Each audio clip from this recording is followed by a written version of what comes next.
You know, here I am taking a break. I'm sitting down in the grass on my way walking to my next stop in my daily errands I'm doing here. And you know, one thing I'm thinking about is I'm remembering a story about when I went backpacking a few years ago, and I decided to go the opposite direction that most people go. And most people on this one trail head in a way that you go from like a high elevation to a low elevation on the longest day of the trip. In a 7-day journey, it's on about day 3. I decided on a 4-day journey, because I had some time and willingness, to go the opposite direction. And one of the things about that, I got to meet a lot of people because everybody's going that way and I was going this way, so you'd stop and say hello to people.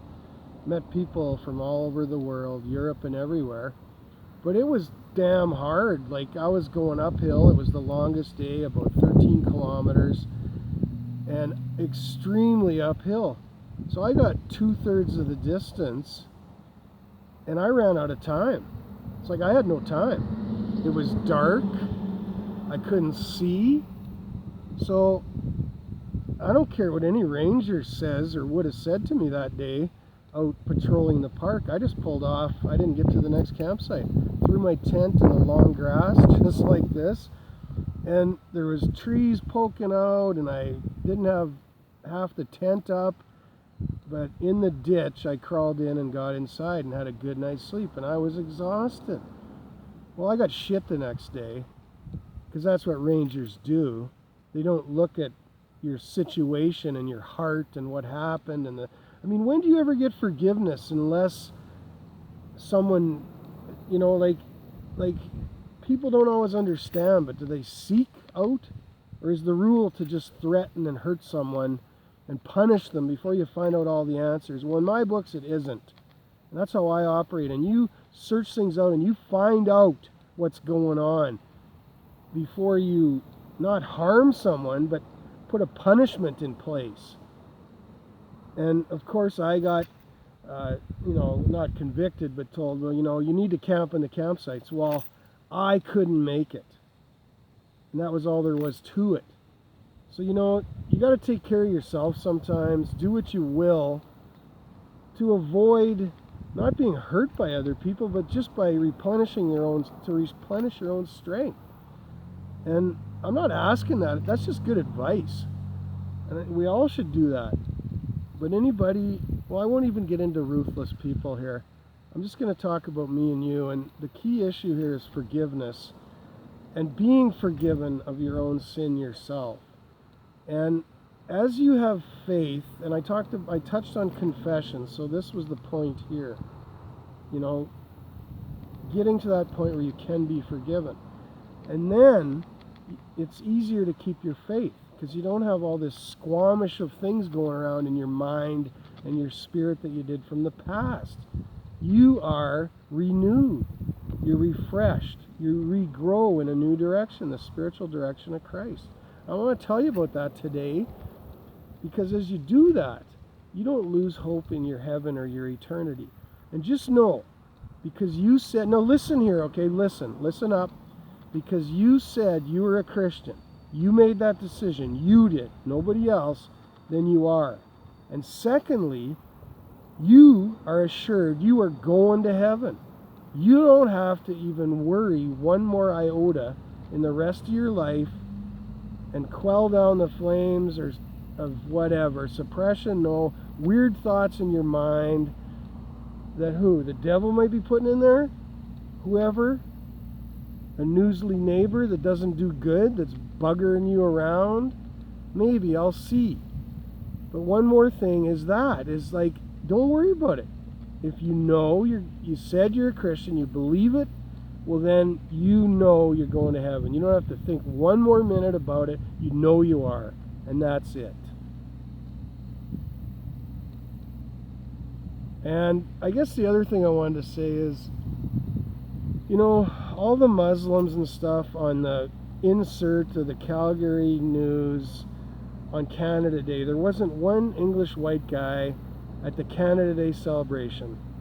Either you got bad news reporting Or where were all you Canadian guys that originally started here? I mean, everybody's welcome, but are we going to get favoritism going in an if it doesn't happen in the Calgary Sun, I don't believe it, right? It's not true. That is where you find out the real facts of life, right? Calgary Sun, okay. You know, so let's try to be fair. Racial profiling doesn't exist. You know, what about discrimination against whoever? Like, I see more ads with black people on Hockey Night in Canada now. Is that based on what? The 3 black guys that play in the NHL? Or the viewer audience that are primarily what? Black people? Or white people? Or who are they? Like, let's try to be fair, is all I'm saying. And maybe one of the reasons you guys aren't hiring me so far in some of this country with my company is you're, what, disquelling me against what? Suppression of justice? You don't like that I do goodwill? When love and hate, have you heard that Def Leppard song, When Love and Hate Collide? Well, I'm pushing out love. I know some of you guys, have you got a problem with that or what? Well, maybe you shouldn't. Your eternity might exist based on what? A new foundation and disquelling justice against hate? No, I don't think so. Not. Let's go in a different direction. Let's think about this loyalty to Christ. The Word of God says, the scriptural truth is a light unto my feet. So even in darkness, I can stand, right? I can stand, even in darkness. And you want to think about your life that way? I remember the fable of the 3 bears, not Winnie the Pooh.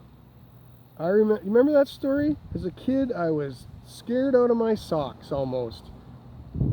The 3 bears and Papa Bear came home. Who's been sitting in my chair?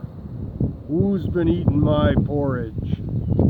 Well, you know, the fear of the Lord is like that. You get your soul right with God in confession with another human being where you're troubling yourself with your past. Worry no more.